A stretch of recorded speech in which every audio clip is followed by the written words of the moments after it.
Ok, vamos a empezar con la evaluación de hoy, ¿está bien? Entonces les voy a poner aquí el código de la evaluación y vamos ingresando ya, como el día de ayer.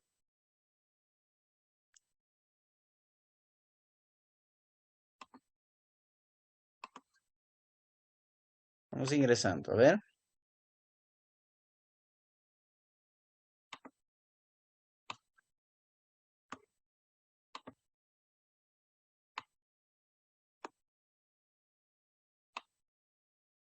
Muy bien, a ver, vamos entrando, chicos.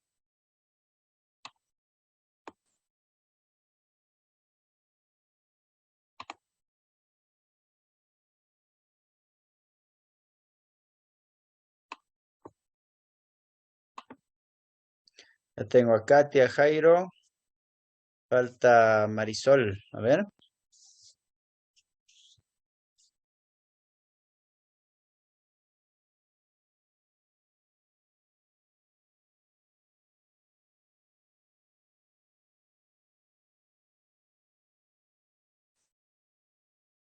A ver, Marisol, entramos.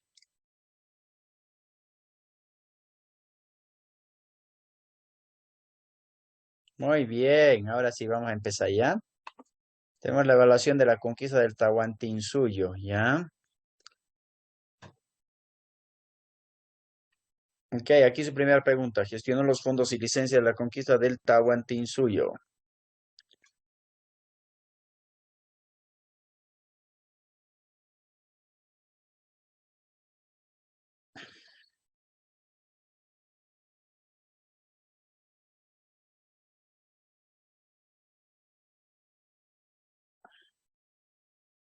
Muy bien, Hernando de Luque. Vamos con el siguiente. Pregunta 2. Lugar donde Almagro perdió un ojo y ganó el apodo del tuerto.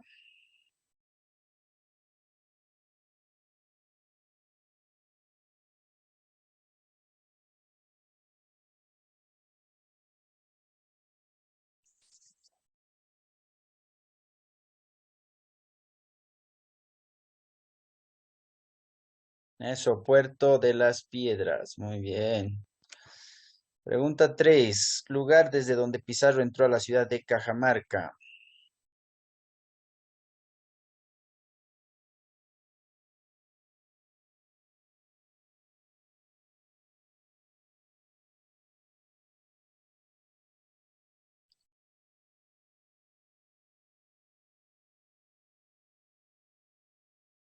Eso, Piura. Muy bien.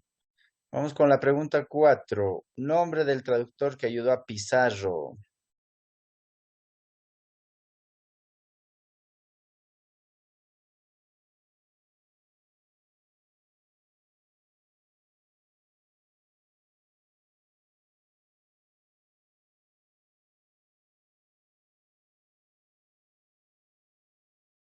Ok, Martinillo. Muy bien. La última pregunta. ¿Cómo murió Atahualpa?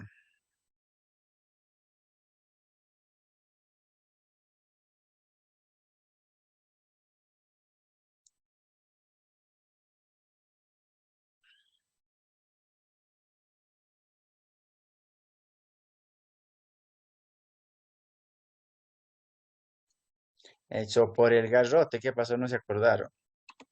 Muy bien. Ahí vamos sabiendo, ¿no? Respuestas muchas. ¿Qué pasó, Marisol? Ni una. Y chequeé nuestros Jairo tampoco. A ver. Ah, por lo menos. Bueno, 3 de 5 es buena respuesta. Katia. Ok, muy bien. Ok, jóvenes. Cerrando esto. Ok, muy bien. Bueno, hoy día vamos a ver otra lección que viene a ser la época colonial, ¿ya? Vamos a establecer, bueno, ahí recordemos un poco cómo es que los españoles llegan. ¿Qué año llegan los españoles? A ver, recordemos, ¿qué año llega Francisco Pizarro a Tahuantinsuyo?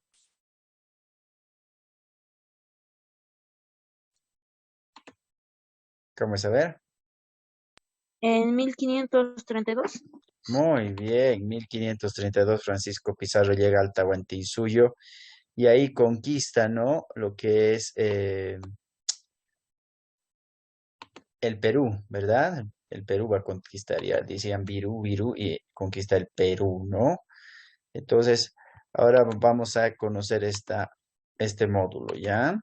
Que es época colonial. Muy bien, ok.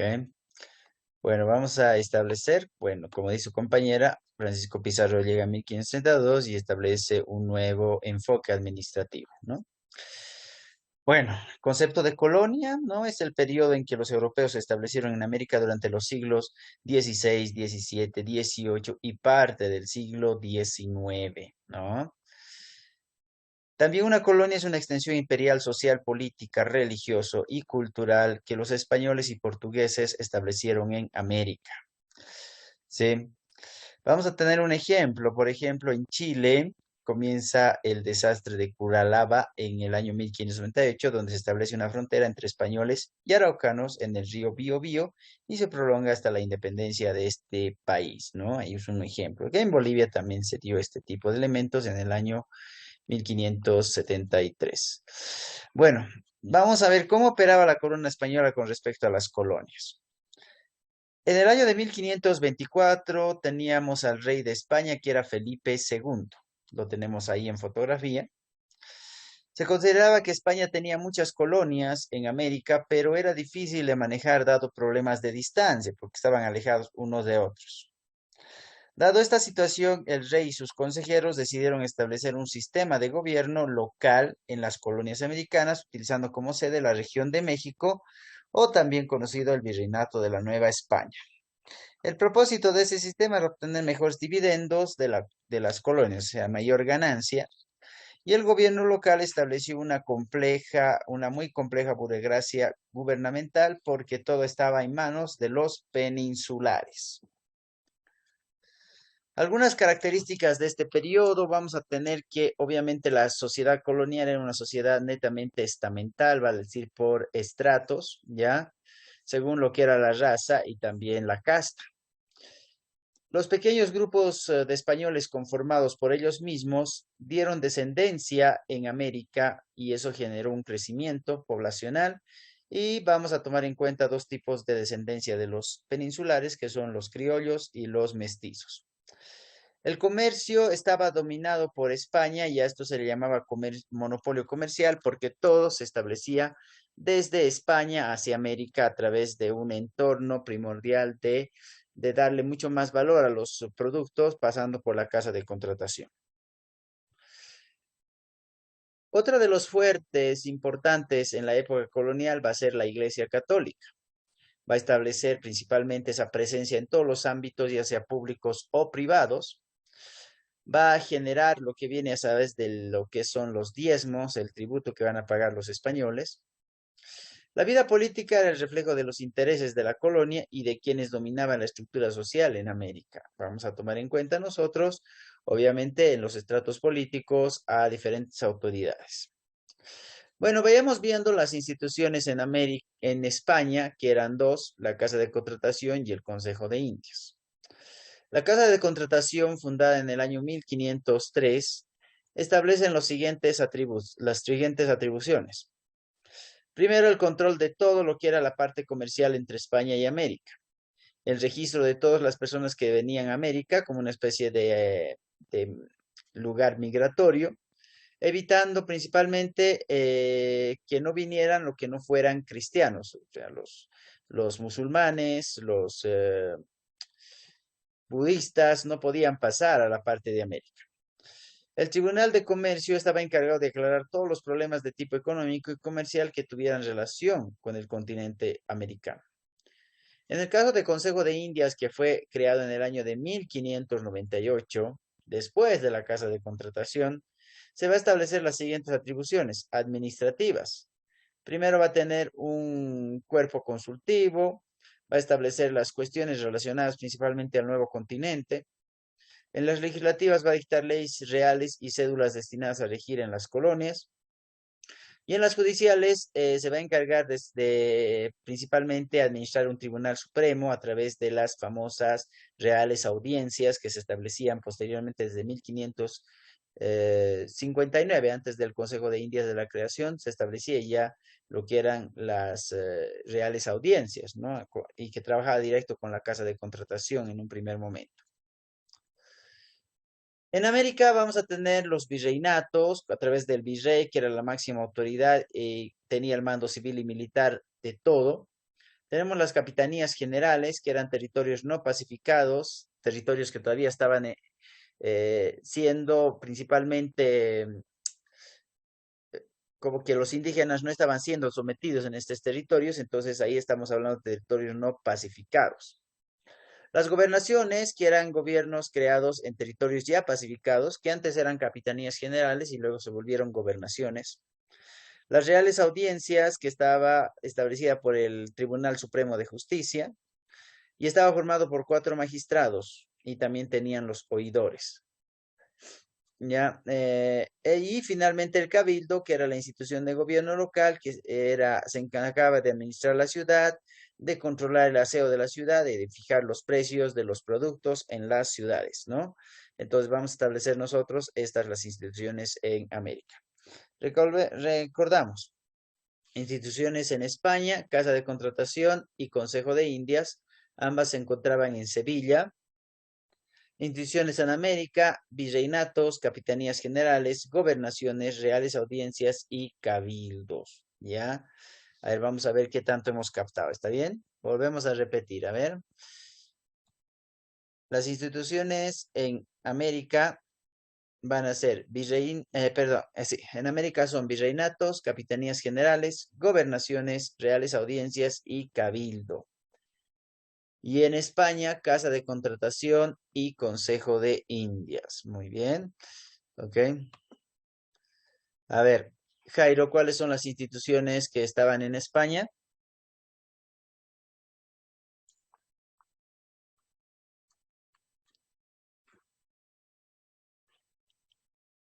¿Cómo es Jairo? A ver. Katia. Sería la Casa de Contratación y el Consejo de India. Muy bien. Ok, Marisol, ¿cuáles eran las instituciones que estaban en América?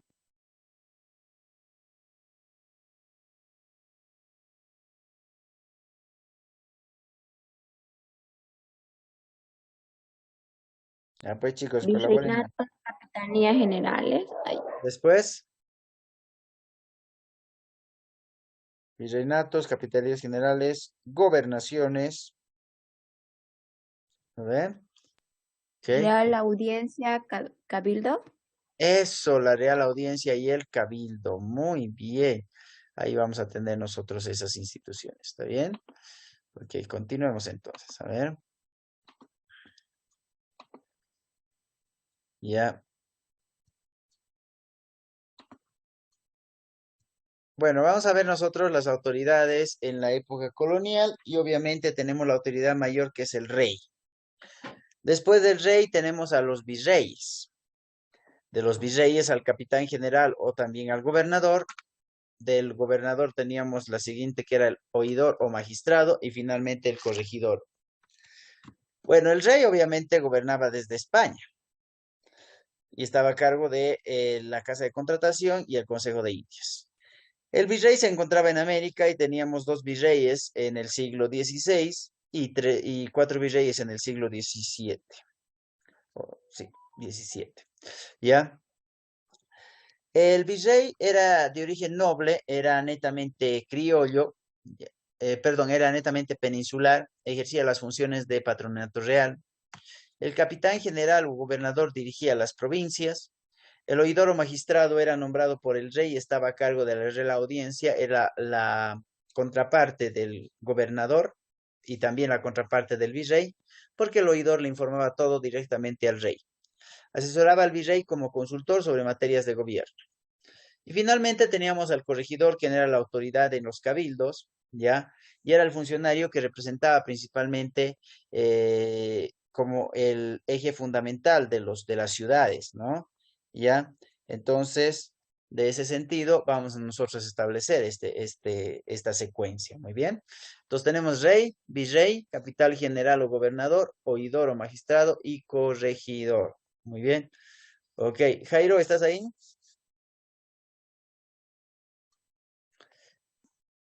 Ya creo que no está Jairo. Muy bien. Ok, entonces ahí vamos a identificar estos cargos. Y ahí todos eran establecidos simplemente por peninsulares. Muy bien. Bueno, los virreinatos vamos a considerarlos principalmente comunidades administrativas de las colonias creadas a causa de lo extenso que era América, ¿no? Vamos a tomar en cuenta eso, ¿ya? Hubo 4 virreinatos y 4 capitanías generales y tenemos acá en el mapa de la derecha esos 4, ¿ya? 4 virreinatos. Virreinato de la Nueva España, Virreinato de la Nueva Granada, Virreinato del Perú y Virreinato del Río de la Plata.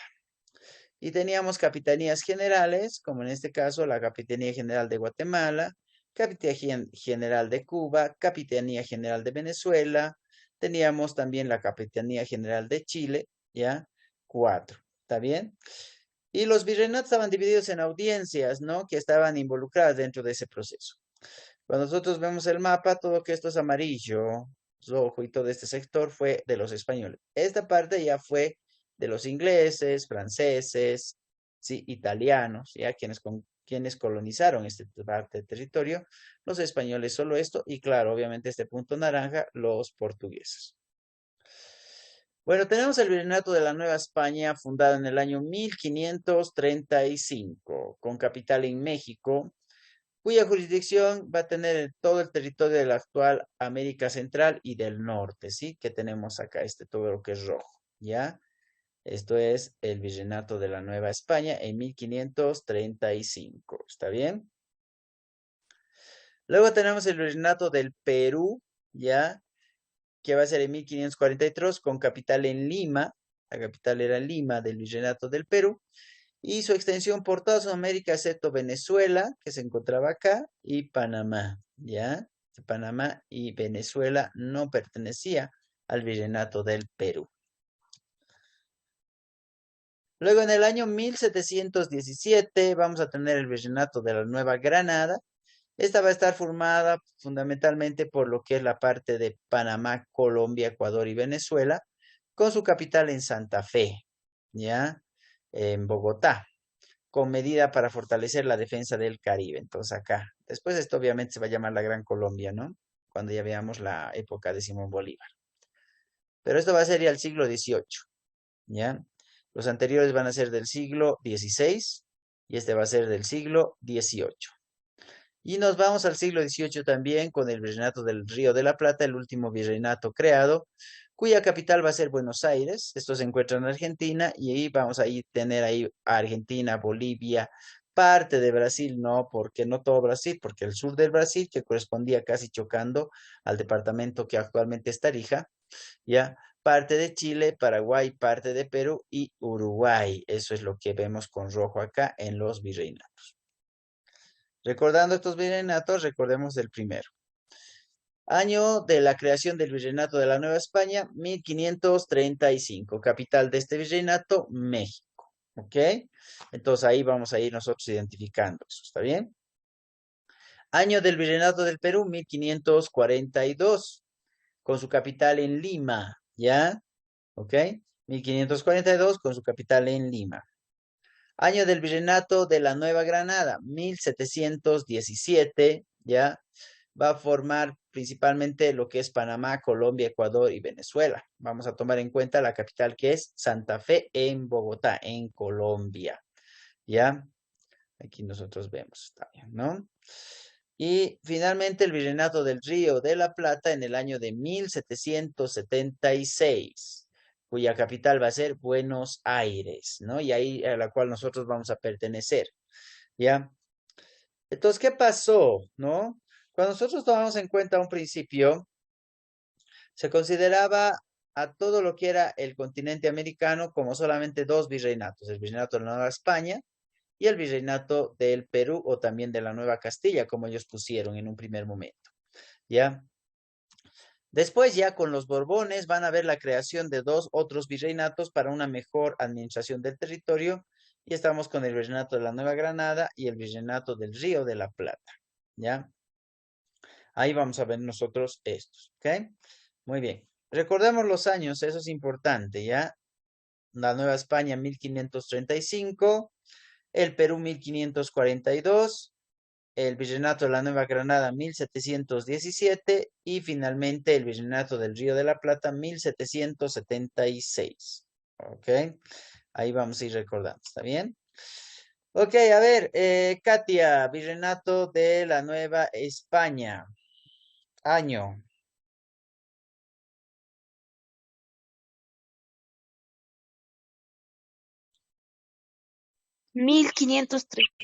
35. Muy bien. Ok.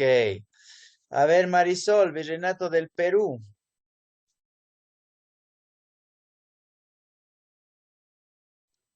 1542. Muy bien. Jairo, ¿estás ahí? Ese Jairo está cenando, creo, no me escucha. A ver, otra vez, Katia. Virreinato de la Nueva Granada.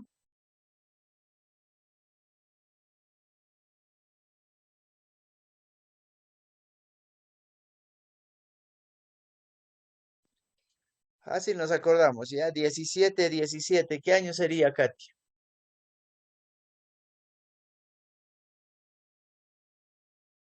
Virreinato de la Nueva Granada. Sí, Virreinato de la Nueva Granada. sí. 1717 con la capital de Bogotá Muy o Santa Fe. bien. Así es, en Santa Fe, en Bogotá, ¿no? Ok, Katia, el último, el Virreinato del Río de la Plata. En 1776 su capital era Buenos Aires. Muy bien, así, en el Virreinato de la Nueva España, capital, lo que es México, ¿no? En el Virreinato del Perú, capital es Lima, ¿ya? Así es, muy bien. Ok, hasta ahí estamos bien, estamos entendiendo cómo es, a ver, ¿sí? Creo que sí, ¿verdad? Bueno, vamos con esto ahora, ¿ya? Vamos a tener acá los aspectos político-administrativos de la época colonial, ¿ya? Muy bien, aquí vamos a ir identificando ya todo lo relacionado a esta parte y vamos a hablar de la Real Audiencia. Bueno, la Real Audiencia era el Tribunal Supremo de Justicia, era el principal instancia donde se apelaba o donde hacían las sentencias o los juicios de residencia a los españoles, en este caso, y también en algún momento a algunos indígenas. Las reales audiencias acá en América, especialmente hablando de la parte del Virreinato del Perú y el Virreinato del Río de la Plata, se encontraban en Buenos Aires, en Chuquisaca, en Lima. ¿Ya? A nosotros nos correspondía Chuquisaca con su capital que significaba la Real Audiencia de Charcas, ¿no? Y ahí se encontraba Chuquisaca, que su capital era La Plata, ¿ya? Ok, muy bien. Vamos a ver ahora en la economía colonial, las principales actividades realizadas primero eran la minería y luego la agricultura. Obviamente, en un primera instancia era la agricultura porque todavía no se había descubierto la mina del Cerro Rico de Potosí, descubierto en el año de 1545, ¿ya? Y vamos a establecer principalmente que también los españoles empezaron a explotar las minas y los lavaderos de oro para llevarse este metal precioso a España. La agricultura fue importante porque se debía abastecer con alimentos a las zonas mineras y llegar a algunos productos a España. En esta época se va a popularizar dos términos, la hacienda que corresponde al español y la estancia que corresponde al indígena. Cuando hablamos de la hacienda vamos a referirnos a un espacio territorial privado correspondiente a un hacendado o a un criollo, en este caso, quien es el que administraba la hacienda.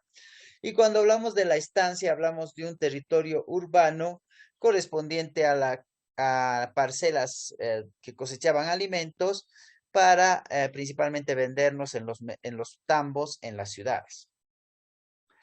Esto va a ser principalmente la parte de la economía, pues la hacienda era el único sector que producía vid o uva para los vinos.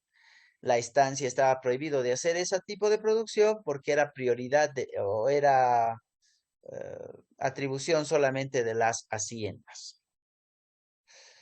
Después vamos a ir viendo nosotros también, como habíamos mencionado hace rato, que España se consideraba como la entidad de monopolio comercial porque de este país se establecía lógicamente lo que vendría a ser el hecho de que los productos salían de América hacia España o de España hacia América, siempre pasando por la casa de contratación. Otro de los elementos que vamos a tomar en la economía era la encomienda. La encomienda era un sitio particular que donde se encontraban indígenas y que en algún momento estaba a cargo de un encomendero, ¿ya? Y una persona que administraba la encomienda. A un principio las encomiendas eran solamente destinadas a aquellos que eran de clase alta en España y eran destinadas por los primeros gobernadores. Después de ver que los encomenderos no cumplían la función de evangelizar a los indígenas, entonces se depuró a los encomenderos y el hecho de ser encomendero ya era destinado por el rey. Bueno, dentro de una encomienda se debían hacer dos tipos de situaciones. Primero, el tipo de trabajo, ¿no? Que vamos a ver nosotros para pagar el tributo. Y segundo, la evangelización, que se establecía particularmente en el proceso primordial de convertir al indio a la religión católica. Bueno, vamos a establecer que el Consejo de Indias, que va a empezar en 1524 con algunas funciones determinadas, va a establecer que se va a crear antes de lo que vamos a nosotros establecer los virreinatos en algún momento, ¿sí? ¿Para qué se crea el Consejo de Indias? Pues había que establecer principalmente los roles y las limitaciones que deberían tener los españoles en América, los conquistadores en América, en base a cómo manejaban o cómo administraban a la comunidad indígena, ya sean las encomiendas, en las reducciones, en las haciendas. Entonces tenía que ir indicándose posteriormente cómo es que el español debería hacer su función. También tenemos a las audiencias que se establecían principalmente a través de lo que es el Consejo de Indias, ¿ya? Y funcionaba como una corte, un tribunal donde se controlaba la justicia por parte del rey en España, ¿no? En las audiencias estaban los oidores, quienes eran la contraparte del virrey, del gobernador, y le indicaban todo al rey para que este rey pueda proceder y se hagan los juicios de residencia, y de esa forma puedan castigarse aquellos que hayan cometido faltas contra los indígenas. Obviamente, los españoles en una época no tenían control de la corona española y hacían de manera autónoma todo lo que ellos quisieran. Ya después, en un determinado tiempo, la corona española había empezado a frenar ciertas intenciones negativas de los conquistadores y había establecido para eso los juicios de residencia. Ok. Bueno, vamos a hablar de la economía, especialmente en la parte del descubrimiento del Cerro Rico de Potosí. El Cerro Rico de Potosí fue descubierto el año 1545 por Diego Guaypa, un campesino que estaba pasteando su llama.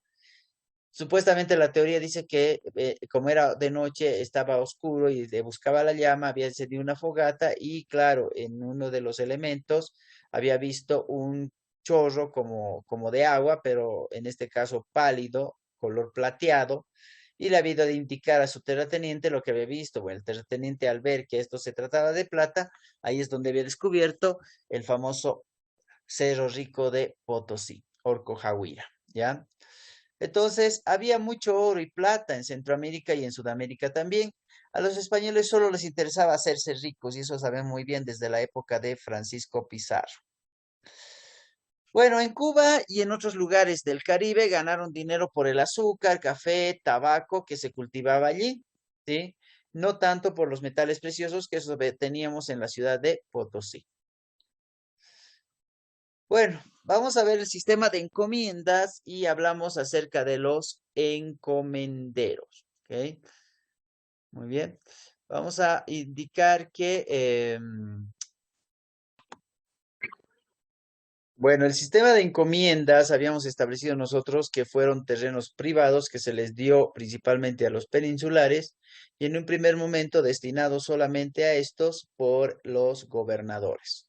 Ya después, una vez que estos hicieron mucho abuso de los indígenas y siendo denunciados por algunos miembros de la iglesia, especialmente al Consejo de Indias, los oidores se encargarían de hacer los juicios contra estos encomenderos y obviamente, como esos encomenderos tenían libre albedrío en la época colonial, el rey se encargaría de depurarlos, o sea, asesinarlos para terminar con este sistema. Ya, en la encomienda, un indio trabajaba, trabajaba especialmente por un criollo y estaba protegido por él, pero no recibía dinero a cambio, cumplía el rol de esclavo. La mitad era la misma cosa, pero en Perú se establecía principalmente el repartimiento. ¿Por qué? Porque en algún momento el indígena tenía que ir obligado a trabajar a la mina ya para poder pagar el tributo que el encomendero le estaba obligando a cumplir.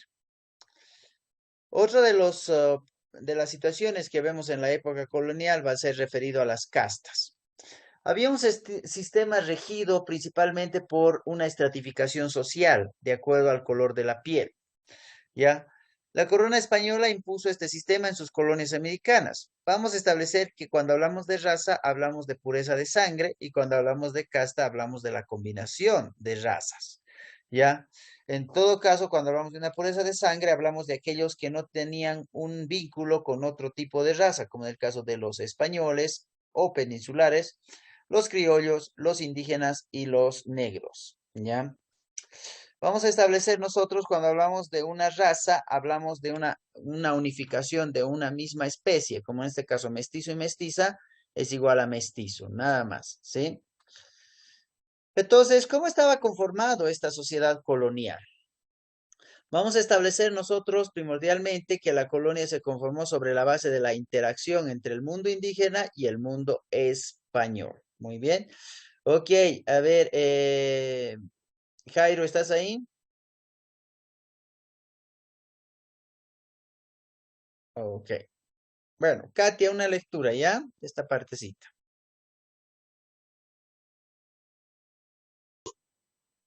Bien hasta el siglo XVII en todo el continente coexistieron dos universos sociales, la República Española y la República de los Indios, estableciendo entre ellas diversos grados de relación y dependencia. A partir del siglo XVIII, la constitución de una sociedad mestiza comenzó a tomar fuerza debido principalmente a la mezcla biológica entre indígenas, españoles y negros, pero también porque en este siglo se puso fin al proceso de expansión y conquista. Así es, muy bien. Vamos a tomar en cuenta que la primera mestiza nacida en América va a ser Francisca Pizarro Yupanqui, hija de Francisco Pizarro y Quispe Sisa en 1533. Ya se establece principalmente desde esa época que ya la combinación de razas podía existir. Entonces, la República Española había sido dividida de la República de Indios porque existía esta relación primordialmente de separación de acuerdo a la raza, ¿sí? Pero, ¿qué pasaba con la raza mestiza? Esa era una raza que en realidad no sabía ni si era indígena o si era español, porque era una combinación de ambos, ¿no? Entonces, algún momento esta raza mestiza, se había generado particularmente con un proceso en el cual va a ir teniendo más fuerza y crecimiento en este continente. Bueno, ¿qué características tuvo esta sociedad colonial? Vamos a ver que estaba dividido por estamentos sociales que se organizaban en función a dos elementos distintos. Por ejemplo, la posición de riqueza y lo que era la raza. En general, estos elementos eran directamente proporcionados. Mientras más blanco eras, ¿sí? Mientras más blanco eras, significaba que eras más aceptable dentro de este contexto de la colonia, ¿sí? Podías tener riquezas, decía alguien, podías tener riquezas, pero el color de tu piel no te favorecería, entonces tampoco serías reconocido dentro de una sociedad alta. Tendrías que ser blanco y tendrías que tener mucho dinero para ser reconocido. Pero aún así, siendo blanco, teniendo la tez clara, igual eras respetado, aunque no tengas mucha riqueza. Bueno, vamos a ver aquí algunas funciones que cumplían principalmente cada una de estas razas y también castas. Vamos a tener aquí a los españoles también denominados peninsulares y los cargos que ellos cumplían era de virreyes, gobernadores, presidentes y oidores de audiencias. También en la parte religiosa eran arzobispos, obispos, curas de parroquias importantes y superiores de comunidad religiosa. En la parte económica eran funcionarios y comerciantes, especialmente de España. Esta era la categoría más alta. Hablamos de los peninsulares. Luego tenemos a los criollos que van a estar a cargo de las encomiendas y de las haciendas. Van a tener acceso a cargos en los cabildos, podían ingresar a las comunidades religiosas y estar al frente en las parroquias, pero no podían ser autoridades públicas. Los mestizos, los mulatos y los zambos, denominados de la serie de las castas, van a dedicarse principalmente a algunas labores como ser peones agrícolas, artesanos, carpinteros, albañiles y otros elementos en las ciudades, y también ellos podían ingresar al clero, pero no ejercer oficios importantes como ser obispos o arzobispos, llegaban a ser solamente hasta curas. En el caso de los indios, ellos eran denominados encomendados, o sea, sirvientes hacia los españoles y también hacia los criollos. Suministraban principalmente su trabajo en las minas y también en las haciendas y en consideración también en los obrajes, ¿ya? Y tenemos a los negros, que obviamente la única función que tenían los negros era de ser esclavos, ¿ya? Entonces, en ese contexto, vamos a tomar en cuenta eso, ¿ya? Muy bien. ¿Y dónde trabajaban estos esclavos? En las minas y en las plantaciones. A un principio en las minas, trajeron a los negros para trabajar en las minas, pero como el clima era muy frío por el lado de Potosí y no era adecuado, ellos venían de un clima muy cálido como era África, entonces se les destinó a las haciendas a trabajar en las plantaciones de caña de azúcar y de algodón.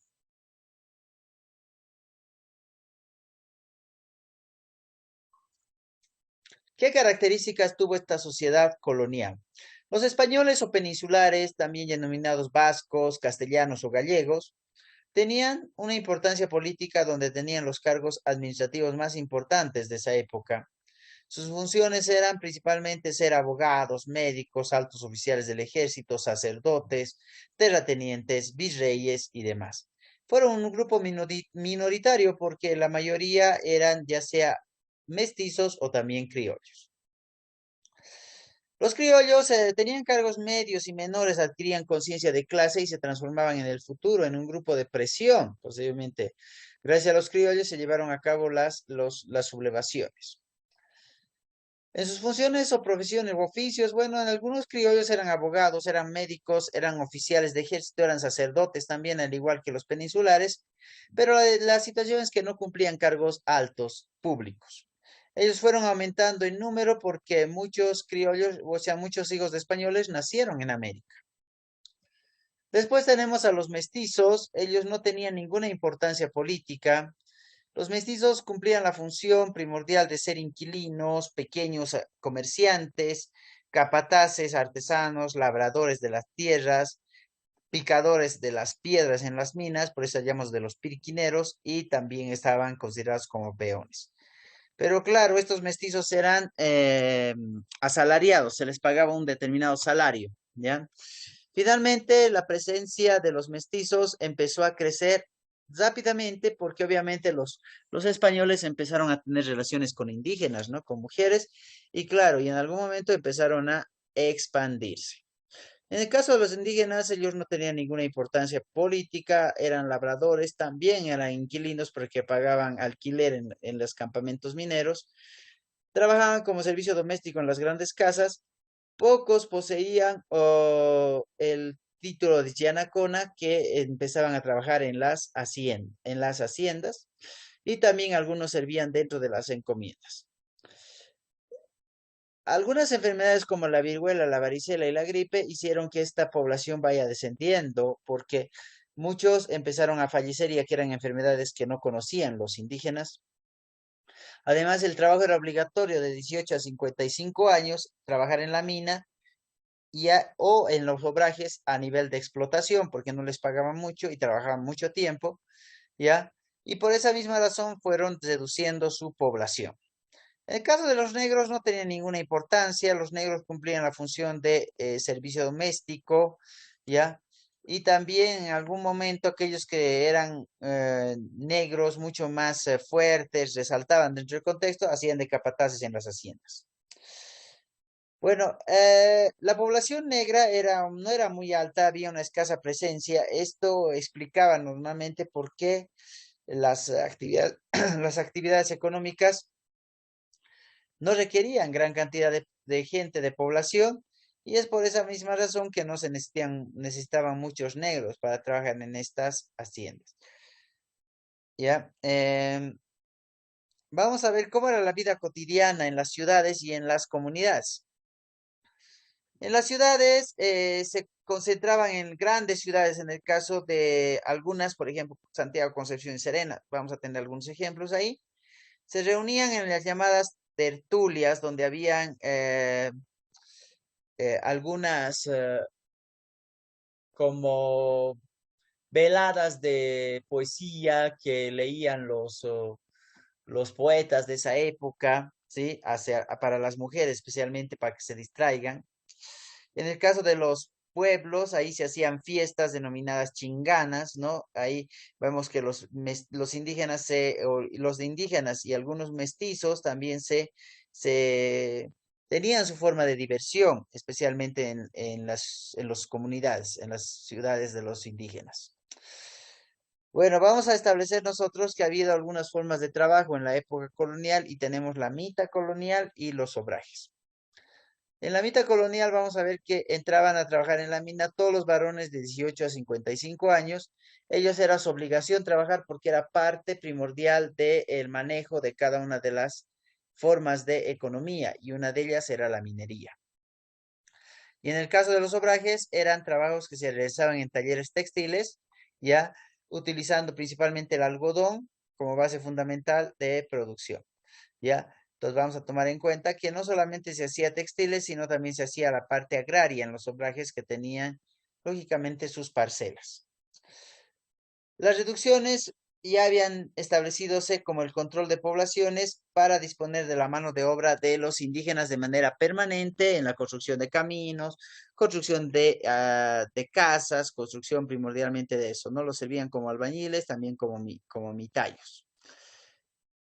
Cuando hablamos de la mita colonial, vamos a establecer principalmente que quien obligaba a trabajar en la mita colonial eran los reyes de la corona, ¿no? Obligándolos a los indígenas a que empiecen a realizar un trabajo a través de la extracción de minerales.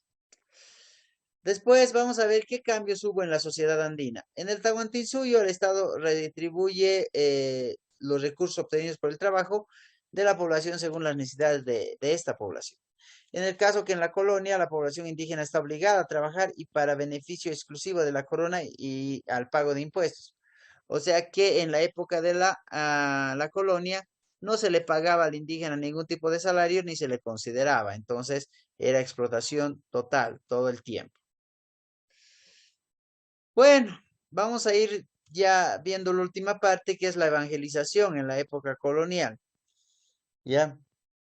Vamos a establecer nosotros ya que en la época colonial se generaba eh, lo que va a ser la evangelización. Ahí voy a preguntar algo muy particular, a ver si ustedes si ustedes se han ido ubicando un poco acerca de la historia.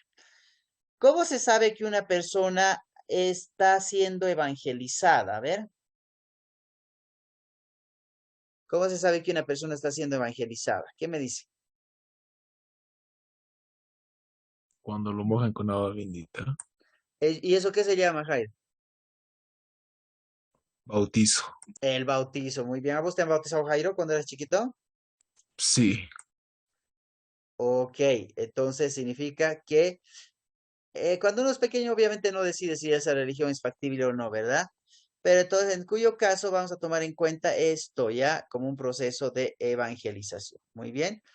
Entonces, para eso vamos a considerar nosotros de que a los indígenas se los bautizaba para evangelizarlos, ¿ya? Y eso era una situación generada a partir de lo que vendría a ser principalmente uno de los rasgos de esta época. Muy bien. Ok. Bueno, vamos a nosotros identificar esto, ¿ya? El día de mañana vamos a continuar con esto de la evangelización en la época de la colonia. Vamos a avanzar un poco más esto mañana con más calma para explicar principalmente esta partecita, ¿ya?